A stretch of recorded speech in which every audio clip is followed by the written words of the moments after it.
పడ్డారు. రెండవ రకం ఆన్లైన్ లవ్ ట్రాప్.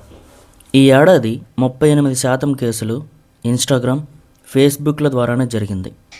ఎలా జరుగుతుందంటే, ఫేక్ ప్రొఫైల్స్ని పెట్టి బుల్లెట్ బైక్స్ ఫొటోస్ పెట్టడము, లగ్జరీ కార్లు పెట్టడం, లగ్జరీ లైఫ్ స్టైల్ని చూపించడం, నీ ఫోటో చాలా బాగుంది, నీతో ఫ్రెండ్షిప్ చేద్దాం అని చాటింగ్ని మొదలుపెట్టి ప్రతిరోజు 100-200 నుంచి మెసేజ్లు పంపించి ట్రస్ట్ క్రియేట్ చేస్తారు.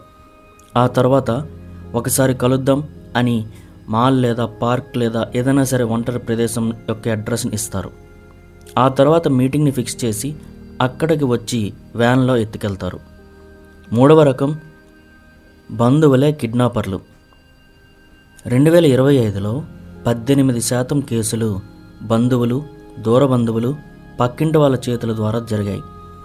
ఉదాహరణకు ఏప్రిల్ 2025 ఒడిశా గంజాం జిల్లా అమ్మాయి తల్లిదండ్రులు డబ్బు కోసం తమ 14 ఏళ్ల కూతుర్ని హర్యానాకి 3 లక్షలకు అమ్మేశారు. ఆ తర్వాత పోలీస్ కేసు పెట్టినప్పుడు కూడా ఎలాప్మెంట్ అని కవర్ చేయడానికి ట్రై చేశారు.